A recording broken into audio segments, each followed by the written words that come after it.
મારી ઉંમર 25 વર્ષની છે। મારા લગ્ન 21 વર્ષની ઉંમરમાં થઈ ગયા હતા। મારા પતિ મારાથી 20 વર્ષ મોટા હતા। અમારી વચ્ચે ખૂબ જ લડાઈ ઝઘડા થતા હતા। એક દિવસ મારા પતિનું બીપી હાઈ થઈ ગયું અને તેમને લકવો થઈ ગયો। તે પથારી વશ થઈ ગયા। તે રાતના રોતા હતા અને વારંવાર મને સ્ટોર રૂમ બાજુ ઇશારો કરતા હતા। હું જ્યારે સ્ટોર રૂમમાં જતી તો અંદર કોઈ હતું નહીં।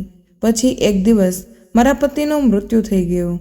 તેમનું 12મું પત્યા પછી ત્રીજા ચોથા દિવસે હું સ્ટોર રૂમની સફાઈ કરી રહી હતી। સ્ટોર રૂમની સફાઈ કરતી વખતે મારી આંખો ફાટી ગઈ, કેમ કે સ્ટોર રૂમમાં તો મારા પતિ કહેવાય છે કે જિંદગી બધાની સાથે એક દિવસ ન્યાય જરૂર કરે છે। ઘણા લોકો સાથે ન્યાય થઈ જાય છે અને તમને ખબર પણ નથી પડતી। હું પણ એવા લોકોમાંથી એક જ છું। મારું નામ રીચા છે।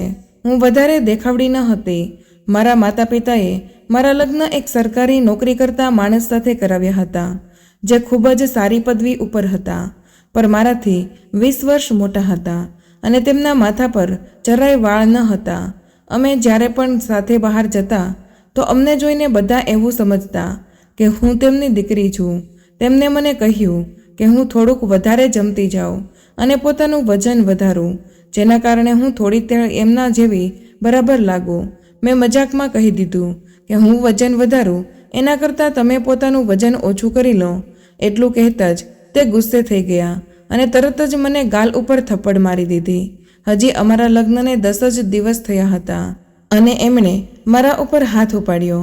એમણે મને એટલી જોરથી થપ્પડ મારી કે હું નીચે પડી ગઈ। હું હેરાન રહી ગઈ કે હું તો મજાક કરી રહી હતી ને, આમને તો મને એટલું જોરથી માર્યું કે હું જમીન પર પડી ગઈ। મને કહેવા લાગ્યા કે સ્ત્રી છો તો સ્ત્રી બનીને જ રહે। હું તારા માટે બધું જ કરું છું અને આગળ પણ કરતો રહીશ, પરંતુ તને કોઈ હક નથી આવી રીતે મારો મજાક ઉડાડે। મેં કીધું હું તો ખાલી અમસ્તું જ કહી રહી હતી, પણ એમને આ વાતનું બહુ જ ખોટું માની લીધું। પછી પણ તે ઘણી વખત મને જેમ તેમ બોલતા રાખતા અને રોજ રોજ મારા માટે એવી વસ્તુ લઈ આવતા ખાવા માટે જેને લીધે મારું વજન વધી જાય। તે બહારથી કેક, પેસ્ટ્રી, પિઝા, બર્ગર એવું લઈને રોજ જે મને ખવડાવતા।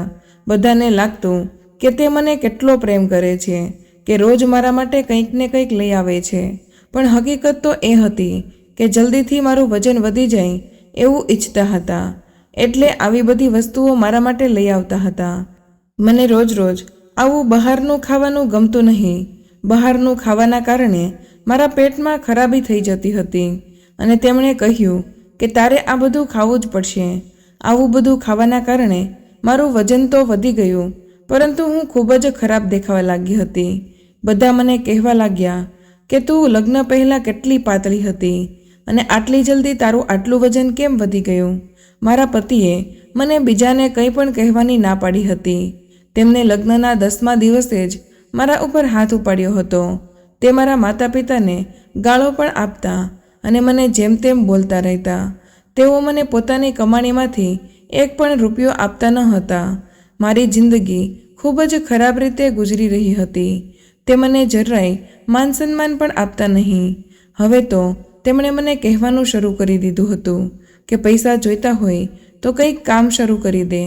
મારી જિંદગીમાં જરાય શાંતિ ન હતી। હંમેશા કોઈને કોઈ વાત ઉપર તે મારી સાથે લડાઈ ઝઘડા કરતા રહેતા। મેં સ્કૂલમાં નોકરી કરવાની શરૂ કરી દીધી।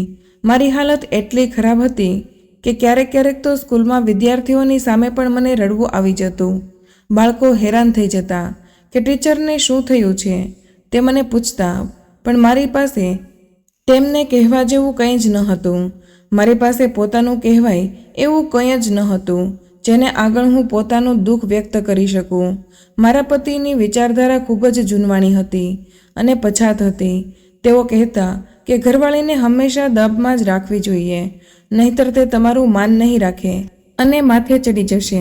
એટલે હું મારી પત્ની સાથે મારકૂટ કરતો હતો અને તેને મારા દાબમાં રાખું છું। તેઓ પોતાના મિત્રની સામે પણ મને જેમ તેમ કહી દેતા અને મારું અપમાન કરતા। હજી સુધી અમારે કોઈ પણ બાળક થયું ન હતું। હું ખૂબ જ દુઃખી રહેતી હતી। કોઈ પૂછે તો ખોટું બોલવું પડતું હતું કે હું ખૂબ જ ખુશ છું। ખબર નહીં મારા પતિને મારાથી શું વાંધો હતો। હું તેમને મનાવવા માટે ઘણા પ્રયત્નો કરતી. તે જે પણ કહેતા તે બધું જ માનતી. હું તેમનું કહ્યું બધું જ કરતી. છતાં પણ ખબર નહીં કેમ તેમને મારા ઉપર ગુસ્સો આવતો જ. મને એવું લાગતું હતું કે તેમને ગુસ્સો કોઈ બીજી વાતનો છે જે મારી ઉપર કાઢી રહ્યા છે, કેમ કે મારી ઉપર ગુસ્સો નીકળ્યા પછી તે પોતાના મિત્ર સાથે બહાર જતા રહેતા, તેમની સાથે હસી મજાક કરતા અને ખૂબ જ ખુશ રહેતા. ક્યારેક ક્યારેક તેમના મિત્રો અમારા ઘરે પણ આવતા. જ્યારે પણ તેમના મિત્રો ઘરે આવતા ત્યારે મારો આખો દિવસ રસોડામાં જતો. આટલું કરતી તો પણ તેમની નજરોમાં ખરાબ જ હતી. એવું શું કારણ હતું તે મને સમજણ નહોતી પડતી. ક્યારેક એમ થતું કે મારા ઘરને કોઈની નજર લાગી ગઈ છે અથવા તો કોઈએ કંઈક કાળો જાદુ કર્યો છે. મારા પતિ જે ઓફિસમાં કામ કરતા હતા તેમાં તેઓ ખૂબ જ રૂપિયા કમાતા હતા. તે વારંવાર ગાડી બદલતા રહેતા, પોતાના બધા જ મોજ શોખ પૂરા કરતા. પરંતુ મને શું જોઈએ તેનાથી તેમને કંઈ જ મતલબ ન હતો. હું પોતાનો ખર્ચો પોતે જ પૂરો કરતી હતી. ધીમે ધીમે આસપાસ બધાને ખબર પડી ગઈ કે આ બંને વચ્ચે ખૂબ જ લડાઈ ઝઘડા થયા કરે છે. એક દિવસ તો અમારા બંને વચ્ચે ખૂબ જ મોટા પાયે ઝઘડો થઈ ગયો હતો. મારા પતિ જોર જોરથી ખીજાવા લાગ્યા કે વ્યવસ્થિત જમવાનું બનાવી નથી શકતી. આજે તે દાળ શું કામ બનાવી છે? કોઈ સારું શાક નહોતી બનાવી શકતી? તને ખબર છે કે મને દાળ ભાવતી નથી. મેં પણ ગુસ્સામાં કહી દીધું, તમારે જે ખાવું હોય તે લઈ આવીને દેવાય તેને હું બનાવી દઉં. બાકી મારી પાસે એટલા રૂપિયા પણ નથી કે બહારથી ખરીદીને લઈ આવું. મેં આટલું કીધું અને મારા પતિ ખૂબ જ વધારે ગુસ્સે થઈ ગયા.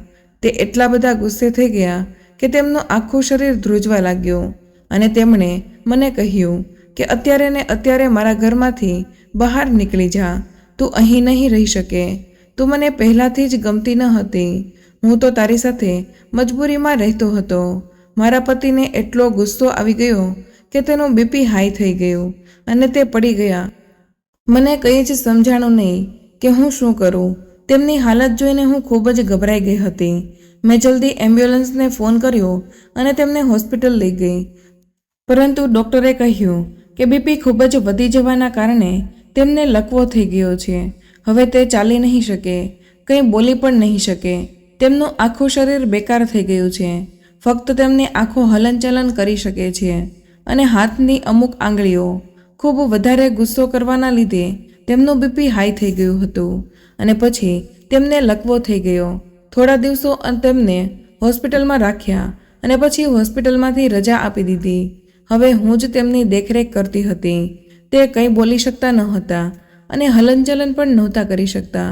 છતાં પણ તેમની આંખોમાં પોતાના વર્તન પ્રત્યે જરાય તે પછતાવો ન જોયો. જે પણ થયું તેમાં હું કંઈ કરી શકવાની ન હતી, પણ તેમની હાલત જોઈને હું દુઃખી થતી. હું નહોતી ઈચ્છતી કે તેમની સાથે આટલું ખરાબ થાય. હું એક ભારતીય નારી છું, એટલે ક્યારેય એવું નહીં ઈચ્છું કે મારા પતિને કંઈ પણ નુકસાન થાય. પછી ભલે વાત ગમે તે હોય, પરંતુ પતિ પતિ હોય છે. આખો દિવસ તેમની સેવા કરતી અને સાથે સાથે નોકરી પણ કરતી. મારી સેવા જોઈને હવે મારા પતિની આંખોમાં મારા પ્રત્યે થોડો સ્નેહ મને દેખાતો. કદાચ એમને અહેસાસ થઈ ગયો હતો કે હું જે પત્નીને જેમને તેમ બોલતો હતો તેમની સાથે મારપીટ કરતો હતો. મારા ખરાબ સમયમાં તેણે જ મારો સાથ આપ્યો અને કેટલી સેવા કરે છે મારી. એક દિવસ હું નોકરી પર જવા માટે જલ્દી ઘરનું કામ કરી રહી હતી ત્યારે મારા પતિએ મને કંઈક અજીબ ઇશારો કર્યો. અજીબ એટલા માટે કે તે મને જે પણ ઇશારાથી સમજાવતા હું તેને સમજી જતી. જેમ કે તેને ભૂખ લાગી છે, બાથરૂમ જવું છે. પણ આ વખતે તેમણે જે ઇશારો કર્યો તે કંઈક અલગ હતો. તેઓ સ્ટોરરૂમ તરફ ઇશારો કરી રહ્યા હતા. પહેલાં તો હું કંઈ સમજી નહીં, પછી સમજાણું એટલે મેં તેમને પૂછ્યું કે તમે સ્ટોરરૂમ બાજુ ઇશારો કેમ કરો છો? શું છે ત્યાં? શું તમારે ત્યાં જવું છે? તો તેમણે નાનો ઇશારો કર્યો. તે વારંવાર સ્ટોરરૂમ તરફ ઇશારો કરતા રહેતા હતા. મને કંઈ સમજાતું ન હતું. હું સ્ટોરરૂમમાં જઈને જોઈ આવી, પરંતુ ત્યાં કોઈ જ હતું નહીં. મેં તેમને કહ્યું કે તમે શું કહેવા માંગો છો તે મને નથી સમજાતું. એટલે તે ચૂપ થઈ ગયા. મેં ઘરના એક નોકરાણી રાખી હતી, કેમ કે હું આખો દિવસ ઘરે ના રહી શકું. પૈસાની સખત જરૂર હતી, એટલે હું નોકરી પણ છોડી શકું એમ નહોતી અને મને હવે પતિ પણ કામ પર જઈ શકે તેમ ન હતો. ઓફિસ તરફથી બધું જ ક્લિયર થઈ ગયું હતું. તેમને ફંડ વગેરે જે મળવાનું હતું તેમાં થોડો ટાઈમ લાગે એમ હતો. તેમના ફંડ માટે પણ હું રોજ ઓફિસમાં ફોન કરતી, પરંતુ ઓફિસવાળા મને કંઈક ને કંઈક બહાનું બતાવી દેતા. મારા પતિને ઘણા લોકો ઓળખતા હતા, એનાથી ડરતા પણ હતા.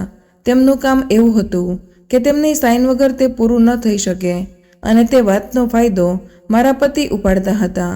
અમુક લોકો મારા પતિ પાસે ફાઇલ પર સાઇન કરાવતા આવતા હતા તો મારા પતિ તેમની પાસેથી મોટી રકમ વસૂલ કરતા. પણ હવે પૈસા આવવાનું બિલકુલ બંધ થઈ ગયું હતું. સગા સંબંધી પણ જે પહેલાં આવતા અને મીઠી મીઠી વાતો કરતા અને પોતાનું કામ કઢાવતા, તે લોકોએ પણ હવે આવવાનું બંધ કરી દીધું હતું. ક્યારેક કોઈનો ફોન પણ આવતો ન હતો. એટલા માટે મારા પતિને અહેસાસ થઈ ગયો હતો કે ખરાબ સમયમાં પત્ની જ કામ આવે છે.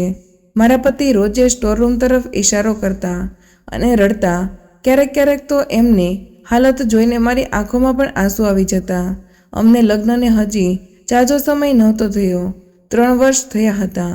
હા, એ વાત અલગ છે કે આ 3 વર્ષમાં તેમણે મને ખૂબ જ હેરાન કરી હતી, પરંતુ મેં તેમને માફ કરી દીધા હતા, કેમ કે તેમના કાર્યોની સજા ભગવાને તેમને આપી દીધી હતી. તો હવે હું કોણ થાઉં છું સજા દેવાવાળી? પણ હું તેમની એ વાતની હેરાન રહી હતી કે તેઓ સ્ટોરરૂમ તરફ શું કામ ઘડી ઇશારો કરી રહ્યા છે. તેમના કહેવાથી હું સ્ટોરરૂમમાં જઈને જોતી, પરંતુ મને ત્યાં કંઈ જ નવું દેખાયું નહીં. પરંતુ કોઈક તો હતું જેના લીધે મારા પતિ વારંવાર ઇશારો કરી રહ્યા હતા. કેમ કે ખાટલે પડેલો માણસ ક્યારેય ખોટું ન બોલે. એક દિવસ અમારા ઘરે કોઈક છોકરી આવી અને પોતાને મારા પતિની પિતરાઈ બહેન કહેવા લાગી. તે મારા પતિથી તો મળી નહીં, પરંતુ મારી સાથે વાતો કરવા લાગી, જેમ કે બાકીનો પગાર ક્યારે આવશે, ફંડ ક્યારે હાથમાં આવશે, વગેરે. મેં કહ્યું કે મને ખબર નથી, હું રોજ ફોન તો કરું છું ઓફિસમાં, પણ તે લોકો કંઈક ને કંઈક બહાના કરે છે. પછી તે કહેવા લાગી કે ફંડ ના તો ઘણા બધા રૂપિયા આવશે, તો આટલું રૂપિયાનું શું કરીશ? મેં કહ્યું કે કોઈ મોટી અને સારી હોસ્પિટલમાં આમનો ઈલાજ કરાવીશ, બની શકે તો ઠીક થઈ જાય. મારા પતિની આ બહેન, જેનું નામ જુલી હતું, મને કહેવા લાગી કે આનો તો પગાર પણ સારો હતો અને બધા પાસેથી લાંચ પણ લેતો હતો, તો પછી આટલા બધા રૂપિયા ક્યાં ગયા? ક્યાંક તો એણે બીજા લગ્ન તો નથી કરી રાખ્યા ને? મેં કહ્યું કે મને ખબર નથી, પણ તેઓ મને તો હાથમાં પૈસા આપતા ન હતા. તો તે કહેવા લાગી કે જરૂર તેની બીજી પત્ની હશે. મેં કહ્યું કે જો એવું હોત તો અત્યાર સુધી મને ખબર પડી જ ગઈ હોત. જુલી કહેવા લાગી કે તું ખોટું બોલીશ. તે એક સરકારી નોકરીમાં ઊંચી પદવી પર હતો, સારો પગાર હતો અને લાંચ પર લેતો હતો, તો ઘરમાં કેટલો બધો રૂપિયો આવતો હોય. તું જરૂર કંઈક છુપાવી રહી છો. આ સાંભળીને મને ગુસ્સો આવી ગયો.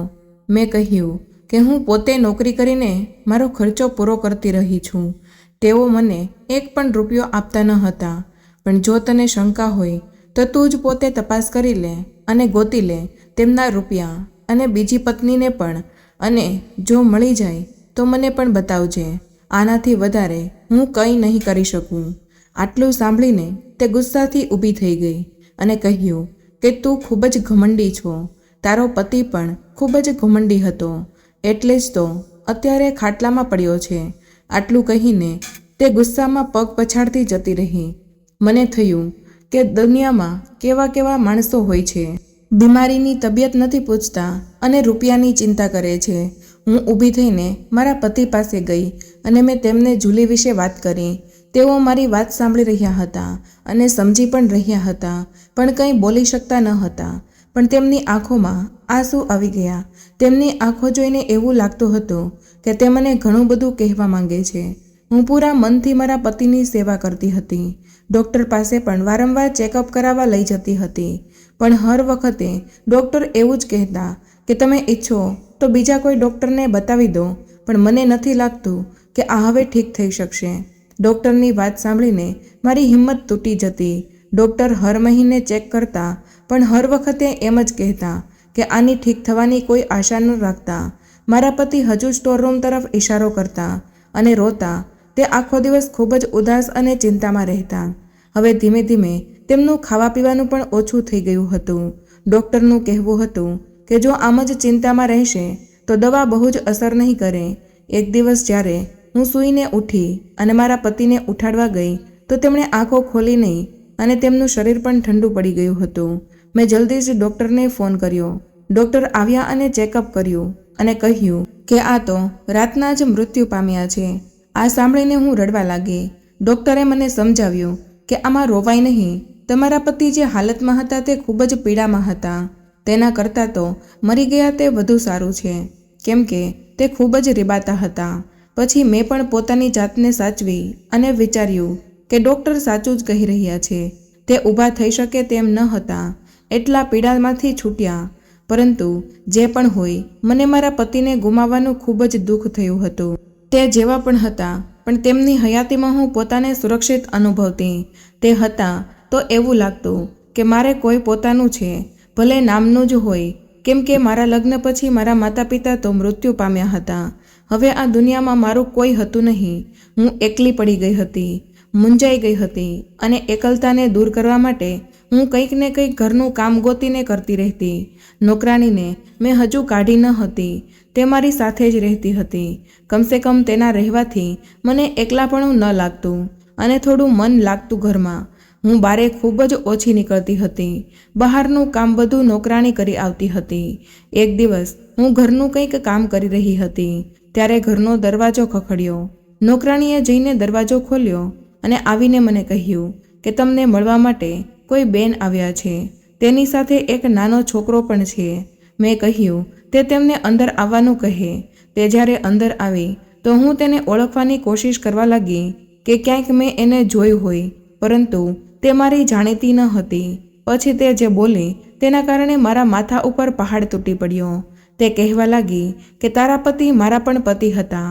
તમારા લગ્નના 2-3 મહિના પછી જ તેમણે મારી સાથે લગ્ન કર્યા હતા. અમારો આ એક દીકરો પણ છે અને હવે અમારો હક લેવા અહીં આવી છું. મને ખૂબ જ દુઃખ થયું કે મારા પતિએ બીજા લગ્ન કરી લીધા હતા, એટલે જ તેઓ મારી સાથે આવું વર્તન કરતા હતા અને મને જરાય માન સન્માન દેતા ન હતા. મારો બધો જ ગુસ્સો તે સ્ત્રી પર નીકળી ગયો. મેં કહ્યું કે તને શરમ ન આવી કે એક પરણેલા પુરુષ સાથે તે સંબંધ રાખ્યા? તારા કારણે મારી જિંદગી બરબાદ થઈ ગઈ. તારા લીધે જ મારા પતિ મને પ્રેમ નહોતા કરતા. દિવસ રાત મારતા રહેતા અને ખૂબ જ હેરાન કરતા. રૂપિયા પણ ન આપતા, કેમ કે પોતાના બધા જ રૂપિયા તારી પાછળ ઉડાડતા હશે. તે જ્યારે બીમાર પડ્યા અને ખાટલા પર પડ્યા હતા, જ્યારે તેમની સેવાની જરૂર હતી, ત્યારે તારો હક ક્યાં ગયો હતો? તે વખતે ખાલી મેં તેમની સેવા કરી હતી. મારી વાત સાંભળીને તે બોલી, હું કંઈ જાણતી નથી. મેં લગ્ન કરવા માટે નહોતું કહ્યું, તેમણે જ મારી સાથે લગ્ન કરવા હતા. હવે મારા દીકરાનો હક મને જોઈએ છે. તે સરકારી નોકરીમાં સારા હોદ્દા પર હતા, એટલે આટલા બધા રૂપિયા કમાતા હતા, તો તેમની પાસે ઘણી બધી મિલકત હશે. તે મિલકતમાંથી મને મારો હક જોઈએ અને હવે મૃત્યુ પછી તો તેમનું પેન્શન પણ આવતું હશે, તો મને દરેક વસ્તુમાં મારો ભાગ જોઈએ. મેં ગુસ્સામાં તેને કહ્યું કે મારી પાસે કંઈ જ નથી. તે તારી પાછળ અને ખબર નહીં તારા જેવી બીજી કેટલીય પાછળ ક્યાં ક્યાં ખર્ચ કરતા હતા. તેમણે ક્યારેય મને 1 રૂપિયો પણ આપ્યો ન હતો. હું પોતાનો ખર્ચ નોકરી કરીને પોતે જ ઉપાડતી હતી અને આ ઘર પણ ભાડાનું છે. મારી વાત સાંભળીને તેને મારા પર વિશ્વાસ નહોતો થઈ રહ્યો. આટલા રૂપિયા કમાવાવાળા માણસે પોતાનું ઘર પણ ન બનાવ્યું હોય. તેને અંદર આવીને આખા ઘરમાં તપાસ કરવાનું શરૂ કર્યું, પણ આખા ઘરમાં તેને કંઈ જ ન મળ્યું. આખરે કંટાળીને તે મને ધમકાવીને જતી રહી કે હું કોર્ટમાં જઈશ અને પોતાનો હક જરૂર મેળવીને રહીશ. હે ભગવાન, હજી ખબર નહીં કેટલી પરીક્ષાઓ બાકી રહી હતી. હું પોતાનું માથું પકડીને બેસી ગઈ. હવે જલ્દી મેં મારા પતિના ઓફિસમાં ફોન કર્યો અને કહ્યું કે મને જલ્દી જ બધા પૈસા જોઈએ છે. આ જે આવી હતી તેની હિંમત જોઈને લાગતું હતું કે તે એક પણ પૈસો મને લેવા નહીં દે. વારંવાર ઓફિસમાં ફોન કરીને અને ઓફિસના ધક્કા ખાઈને હું કંટાળી ગઈ હતી, પણ તે લોકો રૂપિયા દેવાનું ટાળતા હતા.